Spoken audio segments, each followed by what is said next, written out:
평안을 내게 주노라.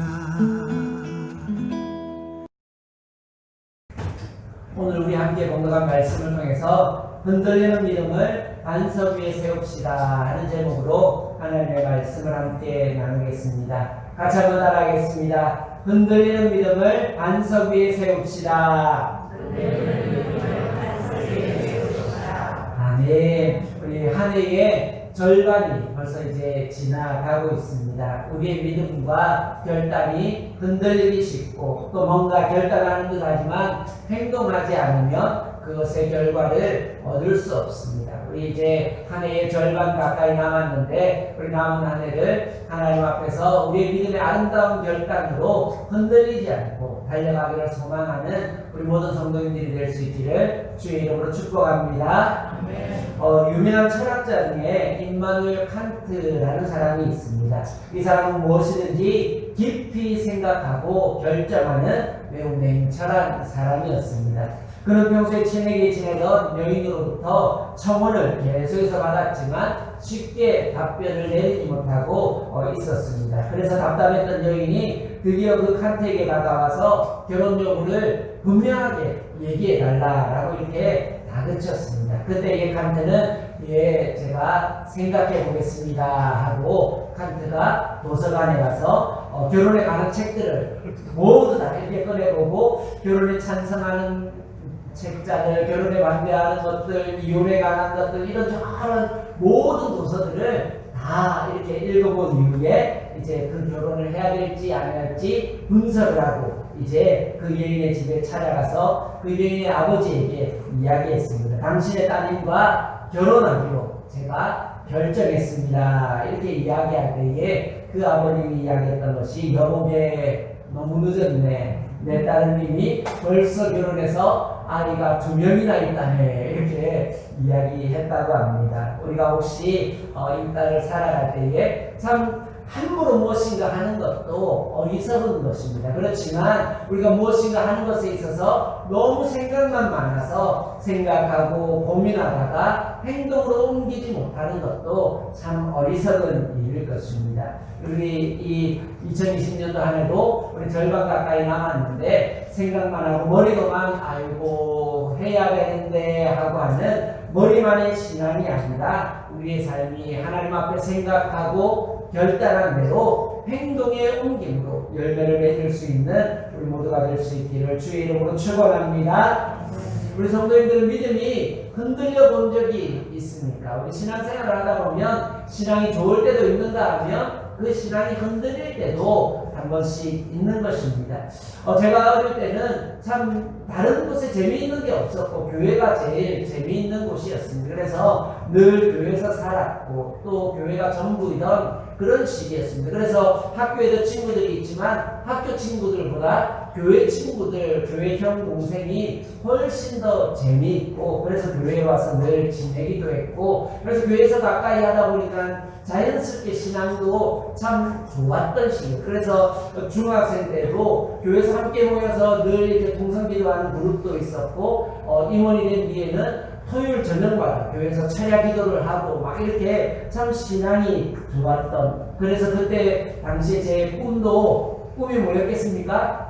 목회자가 되는 게 중3 때 꿈이 목회자가 되는 게 제 꿈이었습니다. 그러다가 고등학교 들어가서 집이 다른 곳으로 이사를 가면서 이제 다른 학교로 전학을 갔습니다. 전학을 가면 보통 이렇게 얌전한 친구들이 주변에 다가오진 않잖아요. 이렇게 조금 이렇게 잘 노는 친구들이 제가 이제 부산의 해동고등학교 불교고등학교 다니다가 이제 부산에 또 다른 문현동에 있는 대전고등학교 전학 가는데 가니까 친구들이 이제 제 이름보다는 해동고등학교에서 전학 왔다고 야 해동 그러면서 뭐라 하겠습니까? 야 뭘로 가자 이런 친구들만 주변에 이렇게 다가옵니다. 그래서 그 이전까지만 해도 교회 친구들하고 이렇게 어울리다가 그 친구들과는 이제 거리가 너무 멀어졌고 학교 친구들과 이렇게 점점 친하게 지내다가 보니까 점점 이제 교회는 점점 멀어지게 되고 학교 친구들과 점점 친해지게 되고 그러면서 그 당시에 저와 더불어 이 3명의 친구가 광안리 삼총사 이렇게 버릴 정도로 매일 밤마다 저희가 이렇게 야자를 이렇게 빼고 우리 매일 밤마다 방학이라 그때 당시만 해도 10시가 되면 방송이 나왔습니다. 청소년 여러분들은 집에 돌아갈 시간이 되었습니다 하고 이렇게 10시가 되면 경찰이 와서 잡았어요. 그래서 집에 보호자 이렇게 전화하고 우리 그 경찰 도망다니다고 학교에서 교복을 또 갈아입고 사복 입고 이렇게 광안리에서 매일 저녁에 뭘 했는지 모르지만 광안리로 출근해서 열심히 이렇게 지내는 그런 시간들이 있었습니다. 그래서 참 친구도 좋고 노는 것도 좋고 그러다 보니까 하나님도 하나님 주신 꿈도 또 믿음도 신앙도 모든 것을 잊어버렸던 그런 시간들이 있었습니다. 이처럼 하나님보다 세상이 달콤해 보이게 될 때에 우리의 믿음은 흔들리게 되는 것입니다. 또한 우리가 믿음이 흔들릴 때는 어떨 때 믿음이 흔들립니까? 우리가 꿈꿨던 일들이 좌절될 때, 내가 하나님 안에서 소망했던 일들이 이루어지지 않고 좌절될 때에 또 우리의 믿음이 흔들릴 수 있는 것입니다. 제가 그렇게 고등학교 2, 3학년을 광안리에 매일 다니면서 공부를 끊고 그때만 해도 고2 때 제 꿈이 당구장 주인이 되는 게 제 꿈이었어요. 그 친구들이 당구 치는 친구들이 많아가지고 당구 같이 이렇게 매일 당구 치러 다니니까 결국에는 교회에서 늘 놀면 꿈이 뭐가 됩니까? 목사가 되는 게 꿈인데 늘 당구장 가니까 당구장 주인 되는 게 꿈이었어요. 당구장 주인이 대학 갈 필요는 없잖아요. 그래서 나는 대학 가지 않겠다. 제 인생 설계를 고2 말쯤에 인생 설계를 하면서 나는 당구장 주인이 될 거니까 대학 가지 않고 군대 가서 졸업하자마자 자동차 정비 기술을 따서 그래서 30대까지 열심히 일을 해서 돈을 모아서 30대가 딱 되면 당구장을 차리겠다. 이것이 제 인생 계획이었습니다. 그래도 제가 이렇게 뭐든지 하면 이렇게 좀 철저하게 계획을 세우는 그런 스타일이기 때문에 고2 때 벌써 당구장 차릴 계획을 다 이렇게 세우고 있었습니다. 그러면서 이 고등학교 시절을 대학 안 갈 거니까 공부할 필요 없잖아요. 고2, 고3 때 열심히 놀았습니다. 목적에 맞게 늘 이렇게 당구장 다니고 그렇게 목적이 이끄는 삶을 살았습니다. 그러다가 고등학교를 졸업할 때에 하나님께서 저를 다시 불러주셨습니다. 목회의 사명들을 다시 깨닫게 하시고 신앙이 회복되게 하시고 그 과정 가운데 집이 다시 원래 살던 동네로 이사를 하게 하시면서 신앙이 다시 회복되게 되었습니다. 그러면서 공부를 하지 않았던 세월이 길었기 때문에 가장 중요한 고2, 고3 때 공부를 하지 않았기 때문에 고신대 신학과 가려고 할 때 그때 당시에 저희는 학력고사 세대라서 320점 만점에 230점 정도 맞으면 고신대 신학과 갈 수 있었는데 제가 고3 때 공부 안 하고 시험 쳤을 때 110점 나왔습니다. 110점. 320점 만점에 110점 받았습니다. 그런데 230점 받으려면 2배도 더 올려야 되잖아요. 그래서 제가 좀 독한 면이 있습니다. 혼자서 집에서 정말 공부 열심히 했습니다. 하나님께서 부르신 그 부르심의 꿈을 위해서 내가 2년 동안 호송세월을 보냈으니까 죽으라고 공부하겠다. 그 집이 조금 가난해서 학원 보내지도 못하고 그래 혼자서 진짜 열심히 공부했어요. 그래 공부해서 모의고사를 쳤을 때 성적이 250점 나왔습니다. 그래서 고신대 신학과 들어가는 건 굉장히 쉬울 만한 점수였고 실제로 제가 시험 쳤을 때도 250점 가까이 이렇게 나왔어요. 그래서 야 됐다 이 정도면 합격했다 이렇게 제 친구가 둘이서 이렇게 시험 쳤는데 분명히 합격했을 것이다 생각하고 고신대에 원서 넣어놓고 이제 무척산 기둥 김해에 보면 무척산 기둥이 아니라 무척 높은 산이 있습니다. 그 겨울에 합격 발표 나기 일주일 전에 친구와 함께 무척산 기둥 올라가서 야 우리 금식기도 이제 우리가 신학생이 될 거니까 이제 우리 앞으로 신학생이 될 거니까 일주일 동안 우리 금식기도 하자 이렇게 해가지고 올라가가지고 그 눈 내리는 산에 눈을 둘이서 맞아가며 밤에 기도하고 금식하고 막 이렇게 왜냐면 점수 230점이면 고신대 합격한다고 이제 학원에서 점수를 다 이렇게 뽑아주거든요. 안정적인 점수권에서 230점 받으면 고신대 신학 합격권 이렇게 나왔는데 250점 받았으니까 무조건 합격이다 이렇게 생각하고 이제 기도하러 올라갔습니다. 그런데 이제 금식기도 하고 내려오는 마지막 날 전화로 이렇게 이제 합격되고 이렇게 검사를 했는데 그 당시에 이렇게 고신대 신학과 공부 잘하는 사람들이 많이 지원했는가 봐요. 그래가지고 이 신학교 갈 거랑 그 꿈에 부풀어가지고 금식기도 일주일 동안이나 했는데 아니 하나님 이럴 수 있습니까? 눈을 맞아가면서 밤새도록 기도하고 이렇게 해서 참 감사한 거예요. 다시 떨어졌습니다.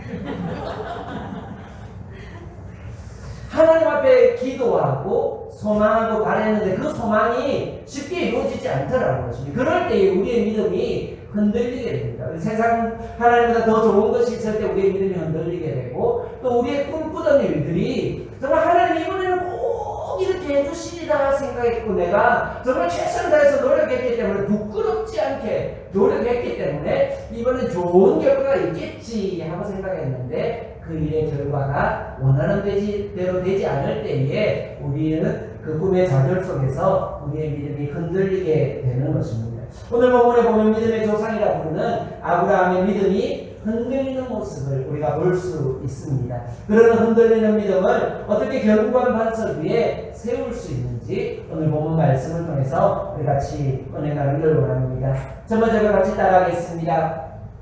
어려운 환경에 붙잡히지 말아야 합니다. 사랑하는 사람과 꼭 이별하게 되거나 또 시험을 쳤는데 망치고 나오거나 혹시 사업을 하거나 직장 생활에서 어려움을 겪거나 또 우리가 간절히 바라는 일들이 이루어지지 않을 때에 그때에 우리가 하나님의 신실하심을 믿으면서 하나님을 찬양할 수 있겠습니까? 꼭 대부분의 사람들은 우리의 삶에 있는 어려운 문제, 좌절을 겪을 때에 하나님을 향한 원망으로 그 시간들을 거기하는 경우가 참 많이 있는 것 같습니다.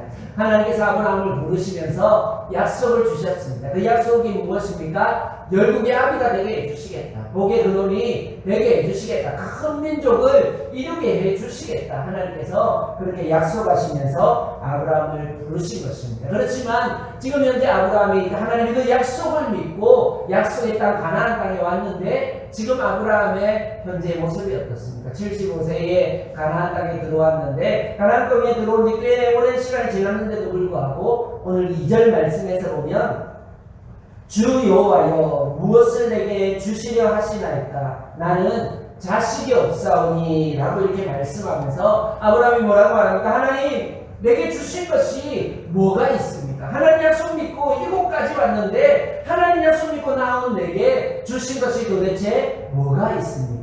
그 당시에 상속할 자녀가 없다는 것은 어쩌면 아브라함에게 있어서 아무것도 없다라고 여겨지는 그런 상황인 것입니다. 주님 내게 주시기는 뭘 주신단 말입니까? 나에게는 자식 하나 없는 나는 빈털터리와 같습니다 라고 이렇게 하나님을 향하여 어쩌면 원망하면서 고백하고 있습니다. 오늘 75세에 가나안 땅에 하나님 약속 믿고 들어왔는데 1년이 지나니까 내 쌍둥이가 나왔더라 이렇게 하면 얼마나 좋겠습니까? 우리 하나님 앞에 약속을 받지 않은 저도 이렇게 애 5명을 숭숭숭숭 이렇게 낳았는데 하나님의 놀라운 약속을 믿고 자신의 모든 것을 다 포기하고 하나님의 부르심에 순종해서 나왔는데 그렇게 순종하면서 왔으면 한 해에 4명씩 막 한 5년 지나면 막 구름과 같은 자녀들이 막 그렇게 하면 얼마나 좋겠습니까? 그런데 자녀 한 명이 없는 거예요. 나이는 점점 늙어가서 이제 소망은 점점 없어져 가는데 하나님의 약속은 모든 민족의 아비가 되게 해주시겠다. 복의 근원이 되게 해주시겠다. 그런데 지금 현재의 삶에는 아무런 소망이 없어 보이는 것입니다.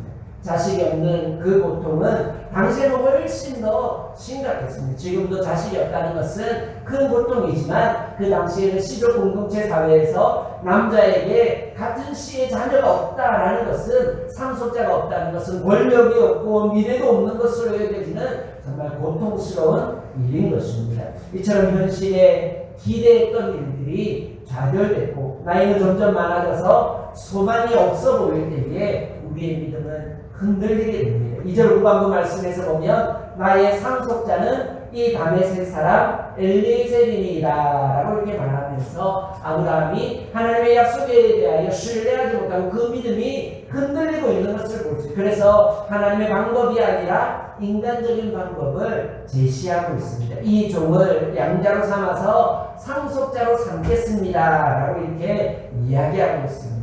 당시에 자녀가 없을 때에 친척의 자녀를 양자로 삼기도 하고 또 집안에서 가장 뛰어난 종을 자식같이 여기는 그런 종을 양자로 입양해서 그 자신에게 그 종에게 상속자를 삼아서 재산을 물려주는 그런 경우들도 종종 있었습니다. 그래서 세상의 방법을 따라 하나님을 향한 기대가 있어서 갈대아 우에서 나와서 하나님의 약속의 땅까지 왔지만 현실은 어떻습니까? 현실은 기대만큼 빨리 무엇인가 이루어지지 않고 아무리 노력해도 결과가 얻어지지 않는 것입니다. 그럴 때에 아브라함의 믿음이 흔들리게 되고 세상의 방법을 따라 하나님 세상 사람들도 다 그렇게 하는데요. 그래서 나는 이제 소망이 없으니까 하나님이 약속해 주신 그 방법대로가 아니라 세상의 방법대로 이렇게 하겠습니다 하고 오늘 믿음이 흔들리고 세상의 방법을 따라 나아가겠다고 잘못된 결정을 하는 아브라함의 연약함을 볼 수 있습니다.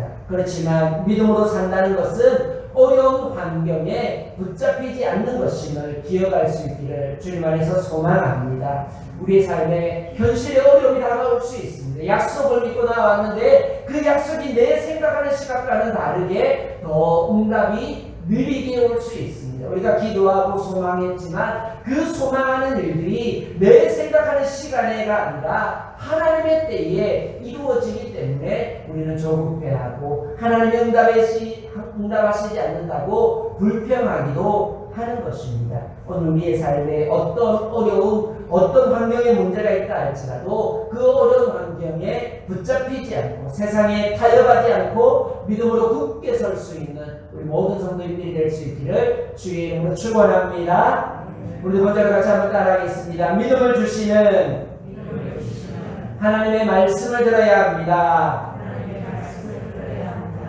우리가 환경에 붙잡히지 않는 그런 믿음을 가지기 위해서는 믿음을 주시는 하나님의 말씀, 하나님의 음성을 들어야 우리가 가능한 것입니다. 우리의 힘과 우리의 결단으로는 우리가 결코 바르게 설 수 없습니다. 로마서 10장 17절 말씀에서 보면 믿음은 들음에서 나며 들음은 그리스도의 말씀으로 말미암는다라고 이렇게 말씀하는 것처럼 우리의 삶에 소망이 보이지 않고 교회에 와서 기도해도 우리의 삶의 변화가 일어나지 않는 것처럼 그렇게 보여지고 환경적으로 이런저런 문제들과 어려움만이 우리에게 가득한 것처럼 그렇게 보여질 때에 우리가 믿음으로 바르게 서기 위해서 환경에 우리가 흔들리지 않기 위해서 우리가 붙잡아야 될 것이 무엇입니까? 바로 하나님의 말씀을 붙잡아야 하는 것입니다. 우리에게 소망을 주시는 그 하나님의 음성에 우리가 귀를 기울일 때에 세상과 환경에 흔들리지 않고 우리에게 소망을 주신 그 하나님의 말씀으로 말미암아 우리가 흔들리지 않는 그런 믿음을 가질 수 있는 것입니다.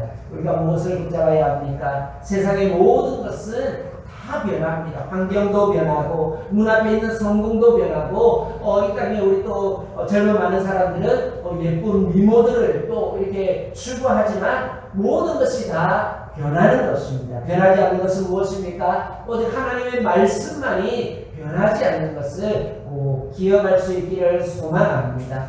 오늘 4절 말씀에서 보면 여호와의 말씀이 그에게 임하여 이르시되 그 사람이 내 상속자가 아니라 내 몸에서 날 자가 내 상속자가 되리라 라고 이렇게 말씀해 주십니다. 이제 늙어서 더 이상 자녀를 둘 소망이 없어 보이는 이 아브라함에게 찾아오셔서 절감적이지 않다. 아직도 소망이 있다. 아직도 아브라함아 너에게 소망이 있다라고 하나님께서 아브라함에게 약속하며 말씀해 주시는 것입니다. 우리는 삶의 절망이 조금만 반복되어져도 이제는 아무런 소망이 없다. 이제는 끝이다라고 절망을 말할 때가 있습니다.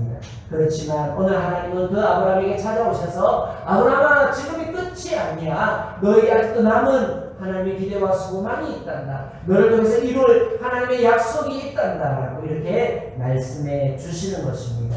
우리의 계획대로 내 방법대로 하는 것이 아니라 내가 멈춰서고 싶으면 내 마음대로 멈춰서고 세상 사람들이 이렇게 하면 나도 그렇게 하는 것이 아니라 하나님이 멈춰서라고 하면 멈춰서고 하나님의 방법대로 하라고 하면 힘들고 어려워도 하나님의 방법대로 묵묵히 걸어갈 수 있는 주님의 백성들이 될 수 있기를 소망합니다. 우리가 어떻게 하면 이렇게 하나님의 말씀대로 살아갈 수 있습니까? 이 악물고 결단하며 세상에 유혹이 찾아올 때에 송곳으로 허벅지를 팍팍 찌르면서 그렇게 견딜 수 있는 것이 아니라 우리가 어떻게 하면 바르게 설 수 있습니까? 하나님의 말씀에 하나님의 음성에 귀를 기울일 때에 우리가 이런 세상 속에서 바르게 설 수 있는 것입니다. 지금 우리 아이들에게도 필요한 것이 바로 이와 같이 하나님의 음성입니다. 현실적인 시험의 성적만 보면 우리 자녀들 중에 시험 성적이 좋은 자녀들도 있겠지만 또 지금 현재 아마 성적이 그렇게 만족스럽지 않은 자녀들도 있을 줄 압니다. 성적표만 바라보면 성적표는 우리에게 현실에 소망이 없다 이렇게 성적표는 우리에게 이야기할 수 있지만 우리에게 소망을 주시는 하나님의 음성에 귀를 기울일 수 있는 우리 모든 자녀들이 될 수 있기를 주의 이름으로 축복합니다.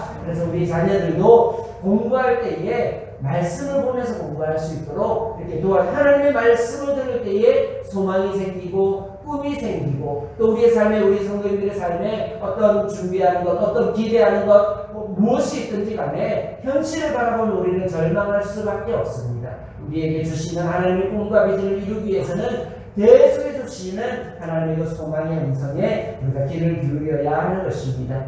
한 청년이 경비행기를 타고 가다가 정글에서 추락을 했습니다. 그래서 오랜 시간 동안 구조대가 그 청년을 찾았는데 찾지 못했고 그런 가운데 그 아버지가 우리 아들이 이제 더 이상 구조대가 오지 않는 줄 알고 포기하고 삶을 저버리는 것이 아닐까 이렇게 고민이 되어서 그의 재산을 모아서 또 비행기를 띄워 전단지를 뿌리면서 우리 아들이 이 전단지를 보고 힘을 냈으면 좋겠다라고 생각하면서 그 전단지에 무엇을 적을까 하다가 그 전단지에 아들아 우리는 너를 정말 사랑한다. 우리는 너를 결코 포기하지 않는단다 라고 이렇게 전단지에 글을 적어서 뿌렸고 그래서 이 전단지가 떨어진 것을 이 아들이 발견하고 야 우리 아버지가 아직도 나를 포기하지 않고 나를 찾고 있구나. 그 아버지의 그 말에 귀를 기울이고 소망을 가지고 삶을 포기하지 않다가 결국에는 구조를 받았다라는 그런 이야기가 있습니다. 오늘 이와 같이 성경에서 우리에게 한결같이 말씀하시는 것이 있습니다. 무엇이라 말씀합니까? 하나님이 세상을 이처럼 사랑하사 하나님은 우리를 사랑하신다고 변함없이 말씀하시고 있습니다. 우리의 삶에 절망이 있고 문제가 있고 때로는 우리가 잘못 살기도 하고 부족한 점이 있다 할지라도 그러나 무엇이라고 하나님이 세상을 이처럼 사랑하사 어떻게 해요? 독생자를 주시기까지 우리를 사랑하신다라고 말씀하시는 그 음성에 우리가 귀를 기울이고 예수님으로 피로 각종을 사신 우리가 하나님의 자녀가 된 것을 늘 기억하면서 소망 위에 살아갈 수 있는 우리 모든 성도님들이 될 수 있기를 주의 이름으로 축원합니다. 마지막으로 같이 따라하겠습니다. 밖으로 나가 하늘을 바라보아야 합니다. 골프 선수 중에 박성현이라는 사람이 있습니다. 이 성현이라는 이름이 여자들도 많이 있어요. 성현 참 좋은 이름, 남자도 쓰고 여자도 쓰고 이렇게 하는 것 같아요. 박성현이라는 골프 선수가 있는데 이 골프 선수 별명이 남달라입니다. 박성현이라는 골프 선수의 별명이 남달라라는 별명을 가지고 있는데 왜냐하면 이 친구가 남들과 다르게 살아야 더 큰 선수가 될 수 있다라는 그런 믿음으로 자신의 애칭을 남달라라고 이렇게 부른다라고 합니다. 우리의 믿음도 남달라야지 큰 믿음의 사람이 될 수 있습니다. 믿음이 남다르다는 것은 무엇입니까? 믿음이 남다르다는 것은 보는 눈이 남달라야 합니다. 이 세상 사람들은 이 세상을 바라보고 환경을 바라보고 사람을 바라보지만 믿음이 다르다라는 것은 눈이 다른데 무엇을 바라봅니까? 환경이나 상황을 바라보는 것이 아니라 무엇을 바라보는 눈이 있어야 됩니까? 하나님을 바라보는 눈이 있어야 하는 것입니다. 오늘 본문에서 하나님은 절망 속에 있는 그 아브라함에게 나타나셔서 소망의 말씀을 주실 뿐만 아니라 오늘 말씀에서 보면 그를 이끌고 밖으로 나가 아브라함을 이끌고 밖으로 나가는 것입니다. 문제와 환경에 사로잡혀서 주저앉아 있는 그 아브라함을 밖으로 이끌고 나가셔서 문제 밖으로 이끌고 나가셔서 문제 밖을 바라볼 수 있도록 하나님의 인도해 주시는 것입니다. 그러면서 하늘을 우러러 묵별을 셀 수 있나 보라. 또 그에게 이르시되 내 자손이 이와 같이 되리라 라고 말씀하시고 있습니다. 아브라함을 이끌고 밖으로 나가서 하늘을 보라 라고 말씀하시고 있습니다.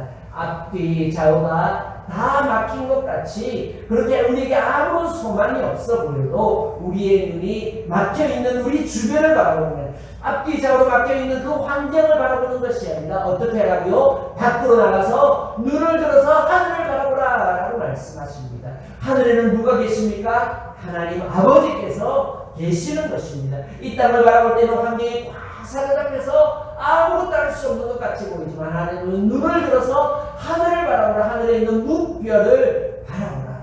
너의 자손이 그와 같이 될 것이다 라고 말씀하시고 있습니다. 사랑하는 성도 여러분, 우리의 믿음은 주여 미시합니다 이렇게 말하는 사람의 믿음이 좋은 것이 아닙니다. 말만 주여 침이 막 튀도록 미시합니다 이렇게 말한다고 믿음이 좋은 것이 아니라 그렇게 기도하면서 주여 미시합니다 이렇게 기도하고 나올 때는 또 아이고 주여 우리 모든 무거운 짐을 지고 하나님 앞에 기도하러 나와서 기도하면서 하나님 모든 짐을 주님 대신해 주세요 하고 그러면서도 나오면서 아이고 이렇게 하는 것은 믿음이 아닌 것입니다. 우리의 모든 짐을 주님 발 앞에 내려놓고 우리가 삶으로 나올 때는 어디를 바라봐야 됩니까? 우리의 눈을 들어서 하늘을 바라보고 우리의 소망이 되시는 하나님을 우리가 바라볼 수 있어요. 그래서 하나님은 밖으로 나가 문제 안에 갇혀 있지 말고 밖으로 나가서 눈을 들고 하나님을 바라보라 라고 우리에게 말씀해 주시고 있습니다. 사랑하는 성도 여러분, 아브라함이 눈을 들어서 하나님을 바라보았을 때에 믿음의 눈이 열려지게 됐고 아브라함이 새로운 소망을 발견하게 되어진 것입니다. 그래서 6절 말씀에서 아브라함이 여호와를 믿으니 여호와께서 그를 그의 의로 여기시고 라고 이렇게 말씀하는 것처럼 참된 믿음이 흔들리지 않는 믿음이 어떻게 하면 생겨납니까? 이와 같이 믿음의 눈을 들고 하나님을 바라볼 때에 하나님이 주신 음성에 귀를 기울일 때에 우리의 믿음이 흔들리지 않는 그런 믿음으로 굳게 설 수 있는 것입니다. 이와 같이 하나님이 인정하시는 믿음, 흔들리지 않는 믿음을 우리 모든 평안교회 성도님들이 가짐으로 말미암아 이 마지막 시대에 흔들리지 않는 반석 위에 굳게 서 있는 그런 믿음의 소유자가 다 될 수 있기를 주의 이름으로 축원합니다. 아멘.